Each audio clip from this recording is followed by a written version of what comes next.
బంగారు చేప పడితే నీకంతటి ఊపా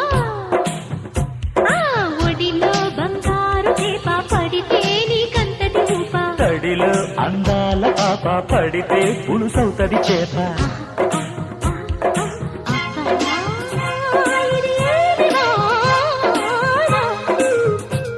అబ్బబ్బా ఇది ఏమి వాన కిటుకులు తెలిసిన చిటపట చినుకులు